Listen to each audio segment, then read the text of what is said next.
হ্যাঁ, hello friend, welcome to my YouTube channel. তোমরা সবাই কেমন আছো? আশা করছি তোমরা সবাই ভালো আছো আর আমিও খুব খুব ভালো আছি। তো স্নান ধান কমপ্লিট করে ভিডিও শুরু করেছি। তার আগে ভিডিও করে নিয়ে অনেক গরম ছিল আর অনেক কাম ছিল, অনেক জামা কাপড় ধুয়ে দিয়েছি আজকে। আর তোমরা তো জানোই যে আসামে অমাবস্যা চলছিল, তো অমাবস্যা আজকে ভোরবেলায় ছেড়েছিল। তাই তো অমাবস্যা ছাড়ার পর আমরা যাই বিছনাপাটি বা জামা কাপড় যা থাকে সব ধুয়ে দেওয়া হয়, এটাই নিয়ম আর আমরা ছোটো থেকে এটাই করে এসেছি। তো তাই অমাবস্যা মানে শেষ, এখন সব ধোয়াপালা করে নিয়েছি আর কালকে বডি ওরাও ধোবে। আর আমি দেখাচ্ছিলাম তোমাদেরকে, দেখো আমার বিছনা বেড কাপড় টেড কাপড় সব ধুয়ে দিয়েছি, ওগুলা মানে রাখতে হয় না এরকম অমাবস্যা ছাড়ার পরে। তো আবার আমি সব চেঞ্জও করে নিয়েছি। তারপরে যাব রান্নাঘরে, কারণ আমার না মানে ঘরে বেড কাপড় না পাতা থাকলে আমার ভালো লাগে না, ঠিক মানে ঘরটা গুছানো থাকতে হবে, তাহলে সব কিছু ঠিক আছে। তো তাই আগে আমি বেড কাপড়টা পেতে নিয়েছি, বালিশের উষারগুলো লাগিয়ে নিয়েছি, তারপর রান্নাঘরে গিয়েছি। আর আজকে মেনু ছিল ফ্রাইড রাইস আর চিকেন কষা। তো তার জন্য আমি এখানে কিছু গাজর ছিল আর কিছু ক্যাপসিকাম ছিল, তো ওগুলো রান্নাঘরে নিয়েছি। আর গাজরগুলো কেটে নিয়ে গাজরগুলো ভাজি বসিয়ে দিয়েছিলাম, কারণ অনেক লেট রান্নাঘরে গিয়েছি, প্রায় 12:30 বাজে। আর তো মানে অনেকটাই লেট হয়ে গেছে, দাদাও বাড়িতেও দুপুরে জলদি খেয়ে নেবে। তো আমি আগে না গাজরগুলো ভাজতে দিয়েছি, কারণ একসাথে বিনসগুলোও দিইনি, বিনসগুলো একসাথে দিলে না বিনসগুলো অল্প বেশি মানে ভাজা হয়ে যায়, তাই গাজরটা অল্প হওয়ার পরে বিনসগুলো দেবো, যাতে ভেঙে না যায়। আর গাজরটা না তোমরা যত পারবে এত কুচি করে নেবে, তাহলে ভালো লাগে দেখতে। তো এখানে চাউলের জলটাও গরম হয়ে গেছিলো, তাই আমি জলটার মধ্যে লং, তারপরে কী বলে এটা মানে গরম মশলা আর কি দিয়ে দিয়েছিলাম গোটা গোটা। আর জলটা যখন পুরো উতরাবে তখন চালটা দেবো আর কি। তো তারপর আমি ভাজিটার মধ্যে বিনসগুলো কেটে দিয়ে দিয়েছিলাম, বিনসগুলো কেটে পরে ভাজিতে দিয়ে দিয়েছিলাম, সেটা আর আমি ক্যামেরাতে মানে ভিডিওতে উঠাইনি আর কি। তো দেখো মানে এগুলো না পুরো ভাজা ভাজা করবে না। আর বিনসগুলোতেও মানে এটাতে খালি লবণ দিয়ে অল্প নুন দিয়ে ভাজা হবে, হলদি টলদি দেবে না, তাহলে না মানে কালারটাও হলুদ হয়ে যাবে, ফ্রাইড রাইস ভালো হবে না। ফ্রাইড রাইসের কালারটা হোয়াইট হোয়াইটেই ভালো লাগে আর কি। তো এখানে আমি চাল মানে জলে চাউলটাও দিয়ে দিয়েছিলাম। আর ফোন ধরে না এক হাতে সব কিছু ভিডিও করা যায় না, তাই মানে আমি ভিডিওগুলো অনেক কিছু ভিডিও উঠাতে পারিনি। তো আমার বৌদিকে বলছিলাম অল্প চিকেনটা অল্প ম্যারিনেট করে দাও, তো বৌদি ম্যারিনেট করে দিয়েছে। আর আমার বৌদিও মানে সব কিছু কেটে কুটে অনেক হেল্প করে দিয়েছে। তো ওদিকে তো আমার ভাতটা হয়ে গেছে, আর বাসমতি চাউলের ভাত ছিল আর কি, ভাতটা হয়ে গেছে। আর এখানে আমি এখন সোমবারে বসিয়ে দিলাম চিকেনটা। আর আজকে এই চিকেনটা দিতে গিয়ে না আমার হাতে গরম ছ্যাঁকাও লেগেছিলো, লগে লগে ঠুসা পড়ে গেছে।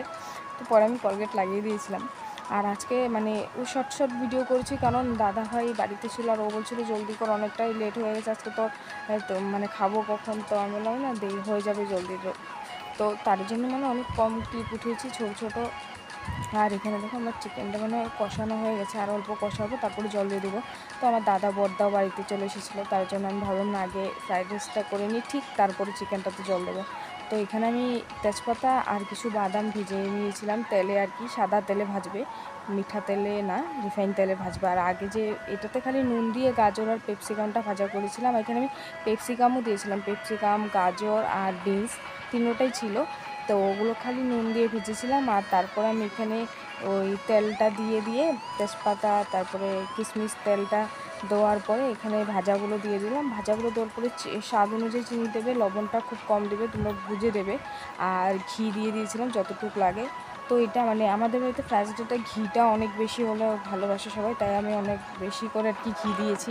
তারপরে ভালো মতো নেড়ে নিলে হয়ে যাবে। আর আজকে না মানে আমাদের যে চালটা রেঁধেছি না, এই চালটার মধ্যে মানে 2-3 রকমের চাল মিক্সড হয়ে গেছে, কারণ আগেরও ঘরে চাল ছিল, তো ওটাও মিলিয়ে দিয়েছিলাম, তার জন্য মানে ভাতটা কেমন জানি একটু ফাটা ফাটা টাইপের হয়ে গেছিলো। বাট পরে যখন ঢাকনাটা সরিয়ে রেখেছিলাম ঠিক হয়ে গেছে, পরে ভাতগুলো ঠিক হয়ে গেছে। আর ভালোই লেগেছিলো খেতে, খারাপ না। তো আমার বড়দা বাড়িতে চলে এসেছে, আর ও না চিকেন খায় না, ও ডিম দিয়ে খাবে। তো ওর ডিম চচ্চড়িটা আগেই করে নিয়েছে বৌদি, তো আমি ভাবলাম ওকে খাওয়াটা দিয়ে দিই, কারণ ও আবার কখন চলে যাবে কোনো গ্যারেন্টি নেই। তো তার জন্য আমি প্রথমেই ভাতটা ঠিক করে দিয়েছি, আমি বললাম তুমি দাদাকে খাওয়াটা দিয়ে দাও। আর সাইডে পেপসিকামও ভাত ছিল বৌদি, তো ওটার ভিডিও করা হয়নি, কারণ মানে একই জায়গাতে দুজন দাঁড়িয়ে যদি কাম করা হয় না, তো ভিডিও দুটো করা যায় না। একজন হলে আচ্ছা করা যায়, বাট এক হাতে ফোন ধরে আর এক হাতে ভিডিওটাও করা যায় না। তো আমি না সবজির জন্য গরম জলটা আজকে অনেক আগে করে রেখেছিলাম, তাই জলটার উপর ঠান্ডা হয়ে গেছিলো। তো তারপরে সব কাম ধাম শেষ করে রান্নাবান্না কমপ্লিট করে বলছিলাম যে এখন সব কাম টাম শেষ হলো, এখন অল্প সময় বসবো, তারপরে দিয়ে খাবো আর কি। তো দাদা আবার হুট করে কোথায় ওর বন্ধুর বাড়ি চলে গেল, ও আসবে তারপরে খাওয়া দাওয়া করবো।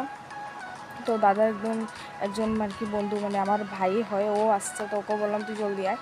তো বলার পর সবাই এসে পড়েছে। তো আমি খাওয়ার বেরিয়ে নিচ্ছিলাম। তো আমি মানে অনেক সময় খাওয়ার ভিডিও করি না, বাট আজকে ভাবলাম অল্প করি, থালটা সাজাই, আর থালটা সাজিয়ে একটা ফটো তুলো আর ভিডিওটাও করিনি, তাই করলাম আজকে, তো অন্য সময় আমি করি না এরকম ভিডিও।